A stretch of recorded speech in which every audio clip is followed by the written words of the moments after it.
শুনতে পেয়েছি যে গত পরশুদিন তুমি যখন রাজুদের পুকুরে স্নান করতে নেমেছিলে তোমাকে সাপে কামড়েছিল।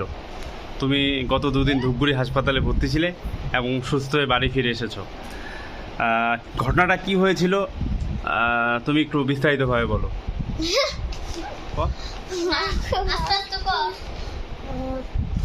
আমি যখন স্নান করতেছিলাম ওই রাজুদের কচু ওই জায়গায় আছে, ওখানে একটা নিচে আকারে আমার এতখানি জল ছিল, নিচের থেকে একটা সাপ এসে আমাকে কামড় দিয়েছিল। আমি সাঁতার কেটে ওই পারে গেছি, তারপর যাওয়ার পরে আমাকে হসপিটাল নিয়ে যাওয়া হচ্ছে।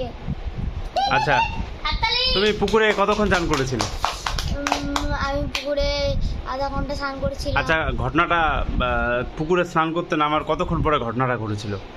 তাও মনে কর 10-20 মিনিট পরে। 10-20 মিনিট পরে। আচ্ছা, কি সাপে কামড়েছে না অন্য মাছেও তো কামড়াতে পারে, তুমি কিভাবে শিওর হলে যে ওটা সাপেই কামড়েছে? কারণ ওখানে সাপটা এরকম করে যখনই কামড় দিতে গেছে আমি ঝাটকা দিয়েছি। আচ্ছা আচ্ছা আচ্ছা, তো সাপটাকে তুমি চিনতে পেরেছিলে?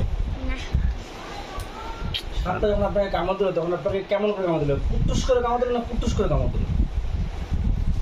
আচ্ছা, আক্রান্ত স্থানটা আমরা একটু দেখে দর্শকদেরকে দেখাবো। এই যে ঠিক এই জায়গাটাতে সাপে কামড়েছে। সৌভাগ্যবশত কোনো বিষধর সাপে কামড়ায়নি, বিষহীন সাপ ধরা সাপে কামড়েছে, এর জন্য তোমার জীবনটা কিন্তু ফিরে আপনাকে পেয়েছে। যখন সাপে কামড় দিল আপনি কি রাগ করে সাপটাকে উল্টা আবার কামড়ে দিলেন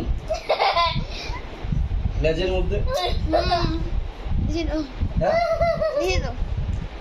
আচ্ছা, পুকুরে নেমে তো এই দুর্ঘটনাটা ঘটেছে, এর পরবর্তীতে কি আপনি পুকুরে স্নান করতে নামবেন নাকি নামবেন না? নামবো না। বাড়ির থেকে মা কি বকুনি দিয়েছে?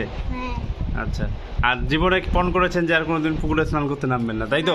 হ্যাঁ, আমি তো আগে আচ্ছা, বলে আসলাম, বললাম তোমার পরিচয় এবং তোমার বাড়ি কোথায় একটু যদি বলতে।